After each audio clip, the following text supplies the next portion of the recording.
Hello, hello mga kasari! It's me, Jennifer Mejia, ang tindera ng bayan. Hello mga kasari! Kamusta po kayong lahat? Ayan, for today's video, update muna tayo sa aming sari-sari store. Ang size po ng aming sari-sari store is 4x2.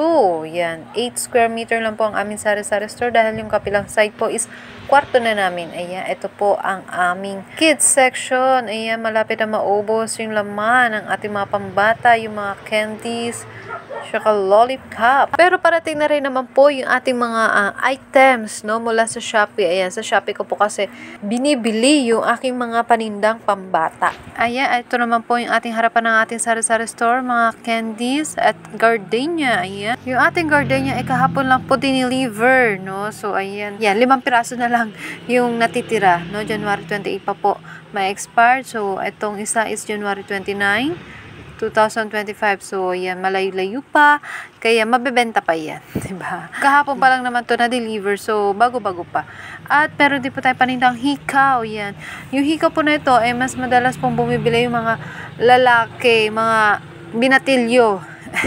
No? Ayan, sila po yung mas madalas na bumili ng aking mga hikaw, no, kumpara sa mga dalaga, yung mga dalaginding, no, yung ating mga biscuit. Yan, maya-maya ay magre-refill din tayo niyan. At nasa taas po yung mga kape at mga tigdo-2 or tigdo-3 na mga chichirya at itong cracker na mabenta po sa ating mga customer na pinangpapartner na pangpulutan. Ayan, bagong dating, bagong deliver po ang ating mga chicharon, bagong palit po, no, yung mga hindi nabebenta pinapalitan po nila. So maganda po talaga na meron po tayong ahente dahil hindi po tayo malulugi kapag meron na pong kumunat, 'di ba? Pinapalitan po nila. At nandito na nga po nakalagay yung ating mga chichirya dito sa side na to, dati doon sa medyo loob-looban. Pero dahil meron tayong bagong stante doon, inurong na natin. Tapos yung banner ng ice cream, ayan, nandito na rin po sa pintuan. Inusog na natin kasi nilipat ko na po dito yung aking mga chichirya. Yan, dito ko na sinabit. At bumili na rin po pala ako ng pangsabit sa chichirya. Mura lang naman po sa Shopee ko rin po binili. 6 pesos lang. Diba? So, ayan yung ating mga ibang chichirya. No? At ito na rin po kasi yung istante natin. Yung bagong bili, yung bagong gawa po na istante. Ayan yung ating sabitan ng chichirya. No? Bumili na tayo ng bago para naman maayos tingnan. Tsaka mas madali po makuha ng ating customer, no? Yung hugutin na lang nila, makukuha na nila, no? Pero bantay naman natin yan yung ating mga chichirya dyan. Ayan, ito na nga po yung bagong gawang istante, no? Yung ating organizer rack. Ayan, sa ilalim na po yung ating mga alak, yung mga emperador. Yan, nandyan na, naayos na natin dyan. Tapos sa ilalim yung litro na case, yan, pwede natin mailagay dyan. Tapos yung iba pa pong yung jumbo, ayan, kasyang-kasya po dyan sa pinakailalim, okay? Pinasadya po natin yung size niyan para talagang mailagay natin masakto sa case ng litro.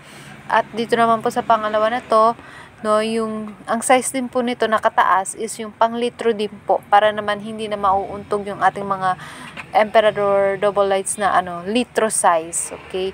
Nilagyan ko na rin po pala ng tali kasi padaan-daan dito yung anak ko. Alam niyo naman, meron tayong toddler na anak. Baka masagi or what, 'di ba? Para lang safe kasi daanan din po yung side na to eh. Ayan. Para safe na rin, nilagyan ko na lang ng tali na straw. No, hindi ko siya weldingan ng bakal din na para dito sana, pero 'yun, nakalimutan ko na lang. Nilagyan ko na lang ng panali na straw. Okay, at least para lang hindi sila mahuhulog kapag nasagi or sumabit, 'di ba? Ayan, nilagyan ko rin po pala ng karton yung ilalim niya para naman flat po na paglalagyan. At dito naman po yung ating mga pira-pirasong shampoo, tsaka pira-pirasong downy, yan. Yung mga pira-pirasong cubes, bitchin, ayan, nandito na rin po. At itong tray po na ito na fruit basket po. Sa palengke ko po ito binili with 10 pesos lang po. Murang-mura lang, no? Mapapakinabangan na natin. Okay?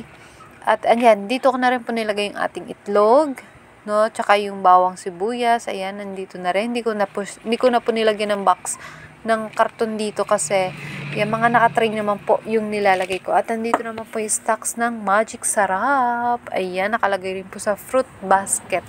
No, sobrang napaka-useful din po ng fruit basket natin, mas maganda tingnan.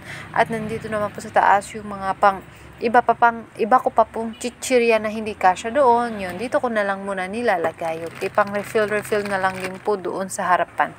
Stocks, no, panlagayan pa ng mga stocks dito.